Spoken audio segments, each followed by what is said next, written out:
Hello, welcome back to my channel. ഒരുപാട് ദിവസത്തിന് ശേഷമാണ് ഞാനിപ്പോൾ യൂട്യൂബിൽ വീണ്ടും ഒരു വീഡിയോ അപ്ലോഡ് ചെയ്യുന്നത്. എന്താണെന്ന് വെച്ചിട്ടുണ്ടെങ്കിൽ വർക്കിൻ്റെ കുറച്ച് തിരക്കും പിന്നെ പേഴ്സണൽ കാര്യങ്ങളും അങ്ങനെയൊക്കെ ആയിട്ട് നമുക്ക് വീഡിയോ ഇടാൻ ടൈമും അങ്ങനെയൊന്നും കിട്ടാറില്ല. അപ്പോൾ ഇപ്പോൾ ഇന്നത്തെ വീഡിയോ എന്താണെന്ന് വെച്ചിട്ടുണ്ടെങ്കിൽ നമ്മൾ കസ്റ്റമറുടെ കയ്യിൽ നിന്ന് ഓർഡർ എടുത്തിട്ടുള്ള പ്രൊസീജിയേഴ്സ് എങ്ങനെയാണെന്നുള്ളതാണ്. അതായത് നമുക്കൊരു കസ്റ്റമർ മെസ്സേജ് അയച്ചു കഴിഞ്ഞാൽ നമ്മൾ ആ ഓർഡർ കൺഫേം ആക്കിയിട്ട് ബാക്കി കാര്യങ്ങളുണ്ടാവുമല്ലോ, അതെങ്ങനെയാണെന്നാണ് ഇന്ന് പറയുന്നത്. ഇന്നിപ്പോൾ എനിക്ക് കൺഫേംഡ് ആയിട്ടുള്ള ഒരു 3 ഓർഡേഴ്സ് ഉണ്ട്. അപ്പോൾ അതിൻ്റെ പ്രൊസീജിയർ ഞാൻ ചെയ്യുന്നത് എങ്ങനെയാണെന്ന് പറഞ്ഞുതരാം.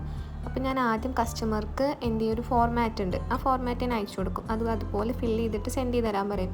അപ്പോൾ അതിൽ അവരോട് ഞാൻ അവരുടെ നെയിം, ഏത് ഡേറ്റിന് അവർക്ക് സാധനം കയ്യിൽ കിട്ടണം, അത് ഏതാണ് പ്ലേസ് എന്നുള്ളതും പിന്നെ എന്തൊക്കെ ഐറ്റംസ് ആ ഹാമ്പറിൽ സെറ്റ് ചെയ്യണം എന്നുള്ളതും അവരെ കൊണ്ട് തന്നെ നമ്മൾ ചെയ്യിപ്പിക്കണം.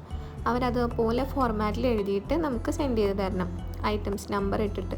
അപ്പോൾ അതിൽ ഞാൻ ചെയ്യുന്ന അവർക്ക് ഷർട്ട് വേണം, പിന്നെ പെർഫ്യൂം വേണം, പിന്നെ അത് കാണുന്നുണ്ടല്ലോ എന്തൊക്കെയാണ് ഉള്ളതെന്ന്. അതുപോലെ ഫ്ലവേഴ്സ്, ചോക്ലേറ്റ്സ്, അങ്ങനെ കുറച്ച് ഐറ്റംസ് ഉണ്ട്, ഫോട്ടോ കപ്പൊക്കെ. അപ്പോൾ അതൊക്കെ വേണമെന്നുള്ളത് അവർ തന്നെ നമുക്ക് സെൻഡ് ചെയ്ത് തന്നിട്ടുണ്ട്. അതുപോലെ എഴുതി വെക്കണം. എന്നിട്ട് അതിൽ ഷർട്ടിൻ്റെ സൈസും കാര്യങ്ങളൊക്കെ അവരോട് തന്നെ ചോദിക്കണം കേട്ടോ. അതും അതിൻ്റെ ഒപ്പം തന്നെ മാർക്ക് ചെയ്യണം, അല്ലെങ്കിൽ മറന്നു പോവും. പിന്നെ ഉള്ളത് നമുക്ക് മുബീന എന്ന് പറയുന്ന കസ്റ്റമർ ആയിരുന്നു. കാസർകോട്ടേക്കായിരുന്നു അവർക്ക് അയക്കാനുള്ളത്. 19-ാം തീയതിയാണ് അവർക്ക് കിട്ടേണ്ടത്.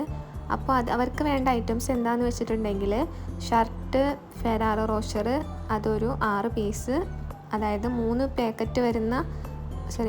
പീസ് വരുന്ന ഒരു പാക്കറ്റ് ഉണ്ടാവില്ല, അങ്ങനത്തെ 2 പാക്കറ്റ്. പിന്നെ യാർഡ്ലിയുടെ മെൻസിൻ്റെ പെർഫ്യൂം, പിന്നെ എക്സ്ട്രാ ചോക്ലേറ്റ് 5. ഇത്രയാണ് അവർക്ക് വേണ്ടിയിട്ടുണ്ടായിരുന്നത്. അപ്പോൾ അവർക്ക് അതിൽ ബോക്സിൽ എന്തൊക്കെ വേണം, ഫോട്ടോ കൊടുക്കണോ അല്ല അവർക്ക് വേറെ എന്തെങ്കിലും വേണം, നമ്മൾ എന്തുണ്ടെങ്കിലും നമ്മൾ അവരോട് ചോദിക്കണം. ചിലവർക്ക് ബർത്ത്ഡേ ടോപ്പർ കൊടുക്കേണ്ടിയിട്ടുണ്ടാവും. അപ്പോൾ അതൊക്കെ നമ്മൾ എന്ത് വേണം നമ്മൾ അവർ പറഞ്ഞു തരാമല്ലെന്നുണ്ടെങ്കിൽ നമ്മൾ അവരോട് ചോദിച്ചു നോക്കുക, അങ്ങനെ വേണോ. അല്ലെങ്കിൽ അവർ മോഡൽ അയച്ചിട്ടുണ്ടെങ്കിൽ നമുക്കൊന്നും ചോദിക്കേണ്ട ആവശ്യമില്ല. അപ്പോൾ എനിക്കിതിൽ ഒന്നും ചോദിക്കേണ്ടി വന്നിട്ടില്ല. അപ്പോൾ ഇതിൽ ഫോട്ടോ വേണമെന്ന് അവർ എന്നോട് ഇങ്ങോട്ട് പറഞ്ഞു. അപ്പോൾ ഞാൻ ഓക്കെ പറഞ്ഞിട്ടുണ്ട്. അപ്പോൾ ഇത്ര ഐറ്റംസാണ് ഇവർക്ക് വേണ്ടത്. ഇനി അടുത്ത ഓർഡർ എന്ന് പറഞ്ഞിട്ടുണ്ടെങ്കിൽ അലീഷ എന്ന് പറഞ്ഞ കസ്റ്റമർക്കായിരുന്നു. അവരുടെ സ്ഥലം തൃശ്ശൂരാണ്. അവർക്ക് 11-ാം തീയതിയാണ് കിട്ടേണ്ടത്. അതിൽ അവർ എനിക്ക് മോഡൽ അയച്ചു തന്നിട്ടുണ്ട്. മുന്നേ ഞാൻ ചെയ്തൊരു വർക്ക് അവർക്ക് അയച്ചു തന്നിട്ടുണ്ടായിരുന്നു. അതിലുണ്ടായിരുന്നത് മാൾസ്, പിന്നെ വാച്ച്, പിന്നെ ഫ്ലവേഴ്സ്, പിന്നെ പെർഫ്യൂം, ഇത്രയായിരുന്നു. പക്ഷെ അവർ മാൾസ് റീപ്ലേസ് ചെയ്തിട്ട് അതിന് പകരം ഗാലക്സിയാണ് അവർക്ക് വേണ്ടിയിട്ടുണ്ടായിരുന്നത്. അപ്പോൾ അതുപോലെ അവർ പറഞ്ഞു നമ്മളോട് എന്ന് റീപ്ലേസ് ചെയ്യണം. എന്നിട്ട് അവരിതുപോലെ ഫോർമാറ്റ് നമുക്ക് സെൻഡ് ചെയ്ത് തന്നു. അവർക്ക് അയച്ചു കൊടുത്ത ഫോർമാറ്റ് അവർ ഫില്ല് ചെയ്തിട്ട് സെൻഡ് ചെയ്ത് തന്നു. അതിലിതുവരെ അവർ പറഞ്ഞ ഐറ്റംസാണ് ഈ കാണുന്നത്. അതായത് വാച്ച്, പെർഫ്യൂം, ഗാലക്സി, 3 ഫ്ലവർ, ഇത്രയാണ് അതിലുണ്ടായിരുന്നത്. ഞാൻ ഫസ്റ്റ് ഓർഡർ കൺഫേം എങ്ങനെയാണെന്ന് വെച്ചിട്ടുണ്ടെങ്കിൽ ഇൻസ്റ്റയിൽ കൂടെ നമുക്ക് എന്തായാലും എൻക്വയറി വരിക. അപ്പോൾ ഇൻസ്റ്റയിൽ നമ്മൾ അവരോട് കാര്യങ്ങളൊക്കെ സംസാരിച്ച് അവരോട് പറഞ്ഞ് സെറ്റാക്കി കൊടുക്കുക, എങ്ങനെയാണ് നമ്മൾ പേയ്മെൻറ്റ് വരുന്നത് കാര്യങ്ങളൊക്കെ പറഞ്ഞ് ഓർഡർ കൺഫേം ആവുന്നുണ്ടെങ്കിൽ മാത്രം നമ്മൾ വാട്സപ്പ് നമ്പർ ഷെയർ ചെയ്യുക. എന്നിട്ട് അതിൽ അവർ ഫോർമാറ്റ് അയച്ചു തരുമല്ലോ, അപ്പോൾ അതിനർത്ഥം ഓർഡർ കൺഫേം ആണെന്നാണ്.